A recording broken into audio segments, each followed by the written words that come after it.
트럼프가 이런 말을 했음. Middle income people and lower income people of about $2,000. 근데 그 돈 어디서 나오냐? 트럼프는 관세 수입으로 충당하겠다고 했음. 문제는 관세는 외국에서 추가로 돈이 들어오는 게 아니라 국민이 물건값으로 이미 내는 돈이라는 점에서 얘기가 이상하게 흘러감.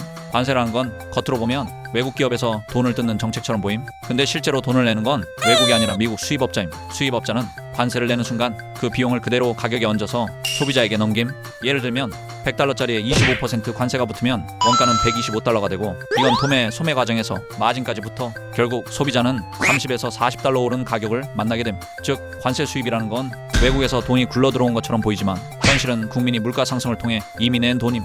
연준도 It doesn't look like the overseas exporters are carrying the bulk of it. 이라고 말한 적이 있음. 관세까지만 해도 물가가 이미 한번 자극된 상태라서 1차 인플레이션인데, 트럼프는 이 타이밍에 $2,000. 현금을 뿌리려 함. 사람들이 갑자기 돈을 받으면 당연히 소비가 늘고 물가가 진정되지 않은 상태에서 증가하니 물가가 다시 상승함. 이게 2차 인플레이션, 즉 공급 인플레 플러스 수요 인플레가 연달아 터지는 구조임. 이게 경제학에서 가장 위험한 조합이고, 금리를 결정해야 하는 연준에서는 두 가지 선택지가 주어짐. 금리를 내린다? 시중에 돈이 더 풀림. 이미 관세 때문에 오른 물가 위에 $2,000 지급까지 겹치면 소비가 훅 살아나면서 물가가 더 튀임. 즉 금리 인하는 물가를 확실하게 자극하는 선택임. 그럼 금리를 유지하면 되잖아.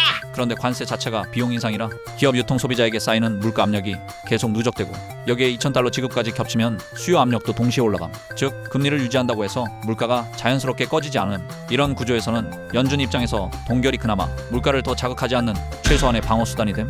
하지만 이것도 완벽한 답은 아님. 이건 연준이 선택하는 게 아니라 상황 자체가 금리 동결을 강제하는 것에 가깝기 때문임. 물가 압력이 계속 쌓이면 궁지에 몰린 연준은 오히려 금리를 올려야 하는 상황까지 몰릴 수 있음. 즉 트럼프의 $2,000 지원금은 물가를 두 번 자극하고 연준의 금리 인하를 막아버리는 것을 넘어서 금리 인상 압력까지 직접 만들어내는 정책적 역설임. 그래서 연준이 금리를 못 내리거나 인상이 된다면 가장 먼저 직격탄을 맞는 건 나스닥 같은 성장주임. 이 시장은 유동성과 미래 기대에 의존하기 때문에 금리 부담이 들어오는 순간 기업들의 평가 가치가 깎이는 구조가 됨. 결국 $2,000 환급은 선물처럼 보이지만 실제로는 국민이 낸 관세를 다시 포장해 돌려주는 것이고, 그 과정에서 물가를 두 번 자극하고 연준을 가두고 증시 유동성을 말리는 촉매제가 됨. 그리고 최악의 경우 미국은 금리를 낮추기는커녕 오히려 금리를 올려야 하는 상황까지 가게 되는 역설적 정책이다.